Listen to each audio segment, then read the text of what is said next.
দুর্যোগ কাটলেও হালকা বৃষ্টি চলবে উত্তরবঙ্গে। সপ্তাহ জুড়ে বর্ষণের পূর্বাভাস দক্ষিণবঙ্গের জেলাগুলিতে। টানা বৃষ্টিতে বিপর্যস্ত উত্তরবঙ্গ। দক্ষিণবঙ্গ ক্রমাগত চলছে হালকা থেকে মাঝারি বৃষ্টিপাত। কবে মেঘ ফুঁড়ে উঠবে, ঝকঝকে রোদ, বিদায় নেবে বৃষ্টি, বঙ্গবাসীর মনে এখন সেই প্রশ্নই ঘুরপাক খাচ্ছে। পশ্চিমবঙ্গের পাশাপাশি বাংলাদেশেরও জেলাগুলিতে এককভাবে কয়েকটি জেলাতে টানা বৃষ্টিপাত যেমন চলছে, ঠিক তার অপোজিটে কয়েকটি জেলাতে সেভাবে বৃষ্টিপাতের সম্ভাবনা আগামী কয়েকদিন থাকবে না বলেই মনে করছেন হাওয়া অফিস। বঙ্গবাসীর মনে এখন সেই প্রশ্নই ঘুরপাক খাচ্ছে যে আগামী কয়েকদিন আবহাওয়ার পরিবেশ কেমন থাকবে। আলিপুর আবহাওয়া দপ্তর বলছে নিম্নচাপ কেটে গিয়েছে, তবে আগামী সপ্তাহে হালকা থেকে মাঝারি বৃষ্টিপাত হওয়ার সম্ভাবনা কিন্তু রয়েছে রাজ্যের বিভিন্ন জেলায়।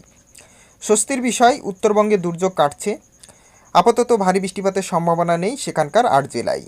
ঘূর্ণাবর্ত এবং অক্ষরেখার প্রভাবে বঙ্গোপসাগর থেকে ছুটে আসছে জলীয় বাষ্প, তার জেরে উত্তরবঙ্গে চলতে পারে হালকা থেকে মাঝারি বৃষ্টিপাত। হাওয়া অফিস জানিয়েছে আগামী শুক্রবার 4ই অক্টোবর পর্যন্ত দক্ষিণবঙ্গের সমস্ত জেলায় হালকা থেকে মাঝারি বৃষ্টিপাতের সম্ভাবনা কিন্তু রয়েছে। সঙ্গে ঝোড়ো হাওয়াও কিন্তু বইতে পারে। তবে জেলার সব জায়গায় বৃষ্টি হবে না, বিক্ষিপ্তভাবে কিছু জায়গায় বৃষ্টি কিন্তু চলবে। সঙ্গে ঝোড়ো হাওয়া বইতে পারে। ঝড় বৃষ্টির জন্য কোনো কোনো জেলায় সতর্কতা জারি করা ও কিন্তু হয়েছে হাওয়া অফিসের তরফ থেকে। মৎস্যজীবীদের জন্য সতর্কতা জারি করা কিন্তু এই মুহূর্তে হয়নি, অর্থাৎ যেহেতু ধীরে ধীরে এই নিম্নচাপটা কেটে যাচ্ছে, সেই সূত্র অনুসারে আগামী দিনে মৎস্যজীবীরা কিন্তু তাদের মাছ ধরতে যেতে পারবেন, এমনটাই কিন্তু হাওয়া অফিসের তরফ থেকে জানানো হয়েছে। বাংলাদেশের ক্ষেত্রে যদি বলে থাকি তাহলে দক্ষিণবঙ্গের যে সমস্ত জেলাগুলো রয়েছে, খুলনা, বাগেরহাট,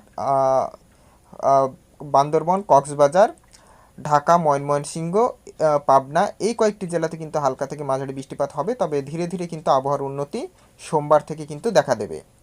পাশাপাশি বাংলাদেশের উত্তরবঙ্গের যে সমস্ত জেলাগুলো রয়েছে সেই সমস্ত জেলাতেও কিন্তু আবহাওয়ার উন্নতি ধীরে ধীরে আগামী দিনে কিন্তু হবে। এই মুহূর্তে ভারী বৃষ্টিপাতের সম্ভাবনা মূলত দেখা দিচ্ছে না, তবে কয়েকটি জেলায় 2-1 পশলা হালকা থেকে মাঝারি বৃষ্টিপাত কিন্তু হওয়ার সম্ভাবনা থাকছে।